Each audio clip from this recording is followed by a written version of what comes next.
उसका नाम है दिनचर्या। दूसरा एक अध्याय लिखा, उसका नाम है ऋतुचर्या।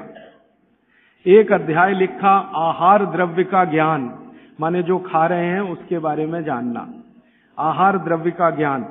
फिर ऐसे करते करते उन्होंने 40 से ज्यादा अध्याय लिख डाले। कुल अध्याय में 7000 सूत्र में बार बार रिपीट कर रहा हूं ताकि याद हो जाए आप।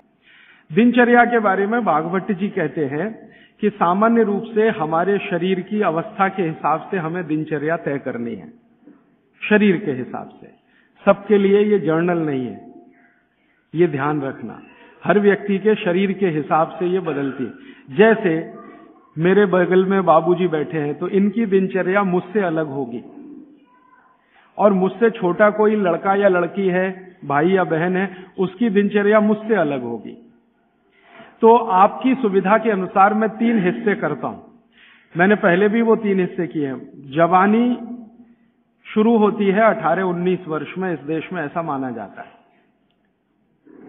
भागवत जी के हिसाब से ये बराबर नहीं है, आज माना जाता है। हमारे यहाँ 18 साल पर वोट देने का अधिकार आपको मिलता है, ऐसा माना जाता है कि आप में परिपक्वता है।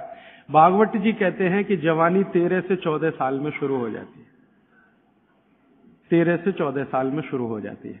पुराने लोग हमारे ऐसा ही मानते थे, 13 से 14 साल में युवा अवस्था शुरू हो जाती है। तो आप समझ लीजिए कि जन्म से लेकर 13-14 साल तक का एक भाग, 13-14 साल से लेकर 60 साल तक दूसरा भाग, और 60 साल के ऊपर तीसरा भाग। 3 तरह के लोगों की श्रेणी बना दी जाए। अब इसमें दिनचर्या का ध्यान दिया जाए तो सबसे पहली बात जो आप सबको याद रखनी चाहिए हमेशा, कि जो 0 वर्ष से लेकर, माने पहला दिन का कोई बच्चा है, वहां से शुरू करके 13-14 साल, ये बच्चा जो है कफ के प्रभाव में रहता है। ऐसा कहें, बचपन में कफ बहुत होता है शरीर को, सारा शरीर कफ के असर में ही रहता है। उस समय वात और पित्त दोनों कम होते हैं। पित्त तो थोड़ा रहता है, वात तो बिल्कुल ना के बराबर होता है बचपन में। इसलिए बचपन में 13-14 साल की उम्र तक के किसी भी बच्चे को या भाई बहन को मैं देखता हूं और वो मुझे कहता है कि मेरे घुटनों में दर्द है, तो मुझे बहुत हैरानी होती है कि ये कैसे आया। आना ही नहीं चाहिए। भागवत जी कहते हैं कि प्रकृति ने एक व्यवस्था बनाई हुई है। वो व्यवस्था ये है कि बचपन जो आपका गुजरेगा वो कफ के असर में होगा, कफ ज्यादा होगा। जिनको कफ ज्यादा होगा उनको घुटनों का दर्द होना ही नहीं चाहिए, कमर का दर्द होना ही नहीं चाहिए, हड्डियों में दर्द होना ही नहीं चाहिए, उनके बाल गिरने ही नहीं चाहिए, बाल बढ़ने ही चाहिए, उनके शरीर में कभी भी थकान होनी ही नहीं चाहिए। शरीर सोने के लिए ज्यादा प्रवृत्त होना ही चाहिए, क्योंकि कफ के असर में नींद बहुत आती है। तो 14 वर्ष की उम्र तक अगर कोई भी भाई या बहन, बेटा या बेटी 8 घंटे से 10 घंटे भी सो रहा है तो भी उसके लिए अनुकूल ही माना जाता है। तो कफ के असर में नींद बहुत आती है, वात के असर में नींद बिल्कुल कम हो जाती है। तो कफ के असर में अगर वो बच्चा है तो उसके शरीर की एक तरह की दिनचर्या ऋतुचर्या है। फिर क्या होता है कि 14 साल से ऊपर लेके 60 साल तक जवानी मान लीजिए, तो इसमें पूरा शरीर पित्त के असर में रहता है। 14 साल से लेकर 60 साल तक पित्त का असर होगा, तो शरीर को पित्त का असर होगा ही ये इतने दिनों में। तो इनके लिए एक तरह की ऋतुचर्या, दिनचर्या। और तीसरा है 60 के ऊपर की जब उम्र हो जाती है तो वात के प्रभाव में आ जाता है पूरा शरीर। तो 60 के ऊपर उम्र जिनकी हो गई, अब वो मुझे ये कहें कि राजीव भाई घुटने दुख रहे हैं, तो समझ में आता, ठीक है भाई, स्वाभाविक है आपके लिए, हड्डियां कमजोर हो रही हैं, बिल्कुल स्वाभाविक है। ये उतना ही स्वाभाविक है जैसे आपके जीवन में बहुत सारी दूसरी चीजें स्वाभाविक होती है। तो 60 के बाद जब तक आप जीवित हैं वात के प्रभाव में है, 60 से पहले 14 वर्ष तक जब तक आपकी उम्र है आप पित्त के प्रभाव में हैं, और 14 वर्ष से कम आपकी उम्र है तो आप कफ के प्रभाव में हैं। तो मैं कफ से शुरू करता हूं। कफ से शुरू करें कि कफ प्रधान जो बच्चे हैं 14 साल तक, उनकी दिनचर्या कैसी होनी चाहिए। उनके लिए भागवत जी कहते हैं कि ये जो कफ के प्रभाव में बच्चे हैं, ये आज से मैं आपसे माफी मांगते हुए कह रहा हूं, कफ के प्रभाव के बच्चों को जितनी चाहे उतनी नींद लेने दीजिए। आप उनको टोका टाकी मत करिए। अक्सर मैंने देखा है माँ बाप की जो टोका टाकी बच्चों के लिए, अरे इतनी देर सोता है, वो सोएगा ही क्योंकि कफ के असर में है। तो आप जबरदस्ती उसको मार के पीट के उठाएंगे, चल पढ़ने को बैठ, होमवर्क कर, टीचर ने इतना दे दिया। अरे वो होमवर्क करके करेगा क्या? अगर वो अपने कफ के असर में है, वैसी उसकी दिनचर्या रखिए। तो भागवती जी कहते हैं कि जो कफ के असर में है उसको 10 घंटे तक की नींद स्वीकृत है, माने 10 घंटे तक वो 24 घंटे में सो सकता है। अब ये नींद वो 2 हिस्से में लेता है तो बहुत अच्छा, एक ही हिस्से में ले तो भी चलेगा, लेकिन ज्यादा बेहतर है कि 2 हिस्से में ले। माने रात को 8 घंटे तक सो जाए, 9 घंटे तक सो जाए, दोपहर को 1 घंटे जरूर सो जाए। लेकिन आप अगर कहेंगे कि कफ के असर में जो बच्चे हैं उनमें भी 3 कैटेगरी बनती है। 14 से 8 एक कैटेगरी, 14 साल से 8 साल, 8 साल से 4 साल एक कैटेगरी, और फिर 4 से 1 साल की कैटेगरी। तो 1 से 4 साल वाली कैटेगरी में भागवत जी कहते हैं कम से कम 16 घंटे की नींद, और 4 से 8 साल की कैटेगरी में वो कहते हैं कि कम से कम 12 से 14 घंटे की नींद, और बाद में वो कहते हैं जो 14 साल 8 से 14 तो वो कहते हैं कम से कम 8 से 9 घंटे की नींद। तो छोटे बच्चे अगर आपके घर में हैं जिनकी उम्र 14 साल से कम है, आप उनको सोने से मत रोकिए, क्योंकि कफ का असर है, और कफ का प्रभाव जब ज्यादा होता है ना तो होता क्या है वो समझ लीजिए। कफ आप जानते हैं चिकना पदार्थ है, स्निग्ध पदार्थ है। कफ का मतलब है आपको खांसी आए और जो बलगम निकल जाए, जो बलगम है ना वो ही कफ है, ऐसा समझ ले। वो स्निग्ध है, चिकना है और बहुत भारी है। ये गुरु है, गुरु माने भारी, हैवी है, बहुत हैवी है, इससे ज्यादा हैवी कोई चीज नहीं। शरीर सो जाना। अब ये तब संभव है जब आप ये ध्यान रखिए कि 8 से 10 घंटे सोना कंपलसरी, एक बात। दूसरा, बच्चे कफ के प्रभाव में हैं, ये मैं बार बार कहूंगा आपसे ताकि याद रहे। बच्चे कफ के प्रभाव में हैं, और कफ का प्रभाव क्षेत्र जो है ना वो जान लीजिए, हृदय से ऊपर और मस्तिष्क का अंतिम बिंदु, ये कफ का क्षेत्र है। हृदय से ऊपर, यहां से ऊपर पूरा ये कफ का क्षेत्र है। हृदय से नीचे नाभि तक ये पित्त का क्षेत्र है, और नाभि से नीचे पूरा ये वात का क्षेत्र है। तो बच्चे कफ के असर में हैं, तो ध्यान रखिए कि उनको जितने रोग होंगे वो यहां से ऊपर वाले ही होंगे बचपन के। नाक बहेगी, सर्दी होगी, जुकाम होगा, खांसी आएगी, ये सब इसी एरिया के रोग हैं। तो भागवत जी कहते हैं कि बच्चों को कफ के असर से बाहर लाते रहें, बिगड़े नहीं उनका कफ। तो इसके लिए बच्चों की मालिश, उन्होंने एक शब्द, बहुत सुंदर शब्द दिया, अभ्यंग मालिश। मालिश बहुत जरूरी है, बच्चों की मालिश बहुत ही जरूरी है। तेल मालिश, बच्चों की तेल मालिश बहुत जरूरी है। वैसे तो सब माताएं करती ही हैं, अनजाने में वो एक बड़ा काम कर रही। कफ को पित्त में, पित्त के प्रकृति के लोगों की दिनचर्या क्या? पित्त प्रकृति माने 14 साल से ऊपर और 60 साल के नीचे, इनकी दिनचर्या क्या? पित्त प्रकृति के लोगों को कफ का असर कम हो जाता है, पित्त थोड़ा बढ़ता है, वात उनके पास कम ही रहता है या बिल्कुल नहीं रहता।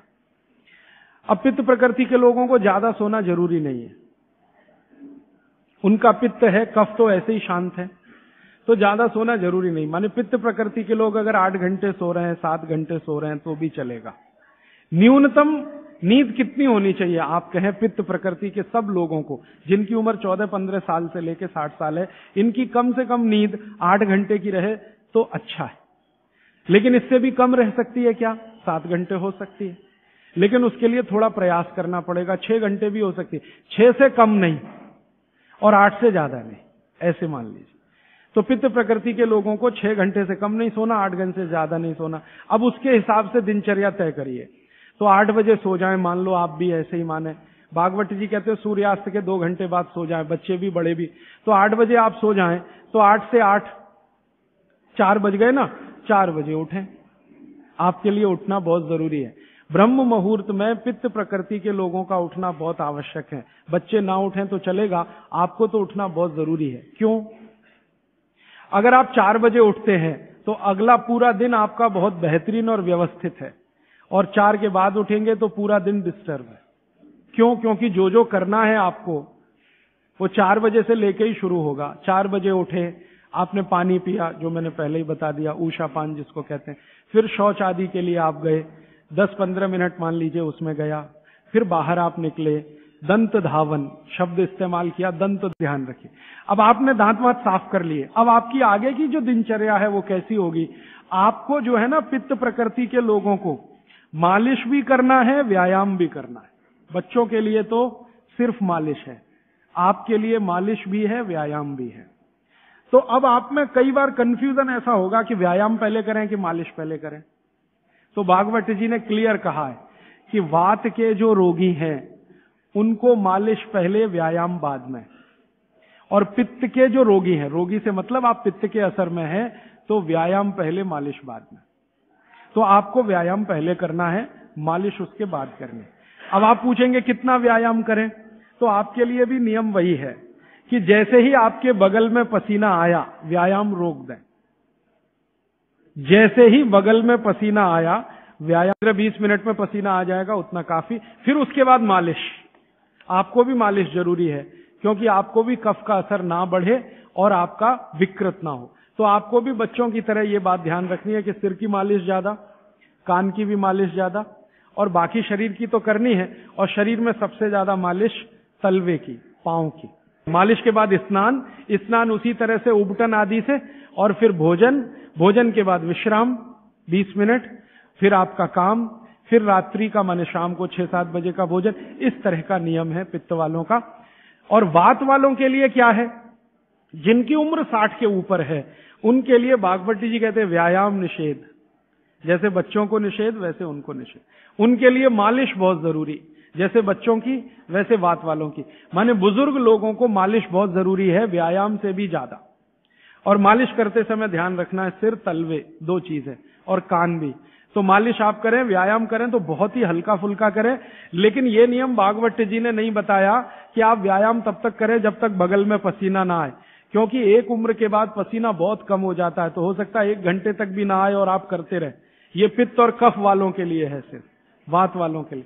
तो वात वाले तो जीवन में जितने आराम से रह सकें। वैसे तो वात वालों के लिए भागवत जी कहते हैं कि उनको तो एक ही काम है, वो है दिशा निर्देश। बुजुर्गों का एक ही काम है कि घर में बैठे हैं और दिशा निर्देश दे रहे हैं, ऐसा मत करो, ऐसा करो, ऐसा मत करो। क्योंकि उन्होंने जीवन का सारा अनुभव ले लिया और वो अनुभव को मिलाकर आपको दिशा। माने सुबह की शुरुआत पानी से करें, और उसमें मैंने बताया था कि मुंह का कुल्ला किए बिना वो उठते ही पानी आपको पीना है। क्योंकि रात को जब आप सोते हैं तो जो कुछ भी लार मुंह में बनी है ये बहुत ही कीमती है, इसका औषधीय गुण बहुत है। और जैन दर्शन में इसको अहिंसा के साथ जोड़ा हुआ है, और वो मैंने करके भी देखा है कि सुबह की लार गलती से भी आप किसी चींटी या चींटा या मक्खी पे थूक दो, वो तुरंत मर जाएगा। सुबह की लार अगर आपने गलती से चींटी, चींटा या मक्खी पे थूक दिया, वो तुरंत मर जाता है, क्योंकि उसका औषधीय गुण बहुत प्रबल। का जब उदय होता है तो सूर्य के उदय होने से लगभग 2.5 घंटे तक जठर अग्नि सबसे ज्यादा तीव्र होती है। सूर्य के उदय होने से, सूर्य का उदय होना आप चेन्नई के हिसाब से सोच लीजिए, मान लीजिए 7 बजे, तो 7 बजे से लेकर 9:30 बजे तक जठर अग्नि सबसे ज्यादा तीव्र होगी। हो सकता है यही सूत्र अरुणाचल प्रदेश में मैं बात करूं तो वो 4 बजे से 6:30 का समय आ जाएगा, क्योंकि अरुणाचल प्रदेश में सूर्य 4 बजे निकल आता है। अगर मैं सिक्किम में बात करूंगा तो और 15 मिनट पहले हो जाएगा, और यही बात अगर मैं गुजरात में जाकर करूंगा तो आपसे समय थोड़ा भिन्न हो जाए। तो सूर्य के साथ इसको ध्यान रखें। तो सूर्य का उदय जैसे ही हुआ उससे अगले 2.5 घंटे तक जठर अग्नि सबसे ज्यादा तीव्र होती है। तो भागवत जी कहते हैं कि इस समय सबसे ज्यादा भोजन करें, इस समय सबसे ज्यादा भोजन करें। वो तो एक जगह यहां तक कह देते हैं कि आप अगर संभव हो तो 9:30 बजे के अंदर ही लंच करें। 9:30 बजे के अंदर ही लंच करें, माने ब्रेकफास्ट गायब, नाश्ता छोड़ें, सीधे ही भोजन करें। यहां तक वो कहते हैं। वो ये कहते हैं कि सुबह 9:30 बजे तक अगर आपने भरपेट भोजन किया है तो इसमें से जो कुछ भी बनेगा वो एक एक बूंद, एक एक अन्न का टुकड़ा, एक एक दाने का टुकड़ा आपके शरीर के लिए उपयोगी होगा। क्यों? क्योंकि वो कहते हैं कि सुबह 7 बजे से, आपके हिसाब से मैं कह रहा हूं, 7 बजे से 9:30 जठर अग्नि बहुत तीव्र होती है। भागवत जी ने एक और रिसर्च किया था कि शरीर के जो अलग अलग अंग हैं, जैसे हृदय है, हृदय, और जैसे जठर है, जठर, जैसे किडनी है, जैसे लीवर है, इनके काम करने का अलग अलग समय है। जठर अग्नि के काम करने का सबसे अच्छा समय है 7 से 9:30, सूर्योदय से 2.5 घंटे तक। फिर इसी तरह से हृदय, हृदय के काम करने का समय है सबसे ज्यादा ब्रह्म मुहूर्त से 2.5 घंटे पहले। ब्रह्म मुहूर्त आप समझते हैं 4, 4:30, तो 2, सवा 2 बजे, 1:30 बजे से लेकर 4 बजे के बीच में हार्ट सबसे ज्यादा सक्रिय होता है और सबसे ज्यादा हार्ट अटैक उसी समय में आते हैं। किसी भी डॉक्टर से पूछ के देख लीजिए, क्योंकि हृदय जब सबसे ज्यादा सक्रिय होगा तो हृदय घात भी उसी समय होगा। इसलिए 99% हार्ट अटैक अर्ली मॉर्निंग्स में ही होते हैं, क्योंकि हृदय के काम करने का उस समय सक्रियता सबसे ज्यादा है। इसी तरह हमारा लीवर है, इसी तरह किडनी है। इसकी पूरी एक सूची मैंने बनाई है, बाहर पुस्तकों में है, इसलिए विस्तार में मैं नहीं जाता। संकेत के लिए आपसे कह रहा हूं कि हर शरीर के अंग का काम करने का एक निश्चित समय है, प्रकृति ने तय किया है, उसको भगवान ने तय किया है। तो आपका जठर अग्नि है, ये सबसे अच्छा 7 से 9:30, तो आप भरपेट खाना खाइए, ठीक है। फिर आप बोलेंगे जी दोपहर को खाने में, मैं आपको एक वाक्य में कहता हूं, जो चीज सबसे ज्यादा पसंद है वो सुबह खाओ। रसगुल्ला पसंद है तो सुबह खाओ, रबड़ी खानी है तो पसंद है तो सुबह खाओ, जलेबी खानी है तो सुबह खाओ, इमरती खानी है तो सुबह। माने आप बाहर निकलें घर के तो छक्कर खाना खा के निकलिए, भोजन करके ही निकलिए। दोपहर को 12 बजे से 1 बजे के बीच में जठर अग्नि की तीव्रता कम होना शुरू होती है, तो उस समय थोड़ा कुछ हल्का खाएं। माने जितना सुबह खाया उससे कुछ कम खाएं तो अच्छा है, ना खाएं तो और भी अच्छा है। खाली फल खा लें, जूस पी लें, दही पी लें, मट्ठा पी लें, आदि आदि। शाम को फिर खाएं। अब शाम का भागवत जी कहते हैं कि आपने एक चीज देखी है ना, वो बहुत प्रकृति से सीखने की जरूरत है। दीपक, दीपक, भरा तेल का दीपक आप जलाना शुरू करिए तो पहली लौ खूब तेजी से जलेगी, ठीक है, और अंतिम लौ भी तेजी से जलेगी। माने दीपक जब बुझने वाला होगा तो बुझने से पहले वो बहुत तेज जलेगा। यही पेट का भी नियम है। जठर अग्नि सुबह सुबह बहुत तीव्र होगी और शाम को जब सूर्यास्त होने जा रहा है तब भी तीव्र होगी, बहुत तीव्र होगी। तो कहते हैं शाम का खाना सूरज के रहते रहते खा लो। सूरज डूबा तो अग्नि भी डूबी। तो वैसे तो जैन दर्शन में कहा है रात्रि भोजन निषेध है, भागवत जी भी यही कहते हैं, तरीका अलग है बस। आप अहिंसा के लिए कहते हैं, वो स्वास्थ्य के लिए कहते हैं। वो ये कहते हैं शाम का खाना तो सूरज डूबने के बाद दुनिया में कोई नहीं खाता। गाय को खिला के देख लो, नहीं खाएगी। भैंस भी नहीं खाती, खिला के देख लो। बकरी भी नहीं खाएगी, बकरा गधे को खिला के देख लो, खाता नहीं। हाँ, बिल्कुल नहीं खाता। आप खाते हैं तो आप अपने को कंपेयर कर लीजिए कि किसके साथ हैं आप। कोई जानवर, कोई जीव राशि सूरज डूबने के बाद खाती नहीं, तो आप क्यों खा रहे हैं? प्रकृति का नियम भागवत जी कहते हैं पालन करिए। माने रात का खाना जल्दी कर दीजिए सूरज के रहते रहते। माने 5-6 बजे के आसपास आपके यहां सूरज डूबता है, 6 बजे या 6:30 बजे, वही समय सबसे अच्छा है डूबने से पहले। अब कितना पहले? तो भागवत जी ने उसका कैलकुलेशन दिया 40 मिनट पहले।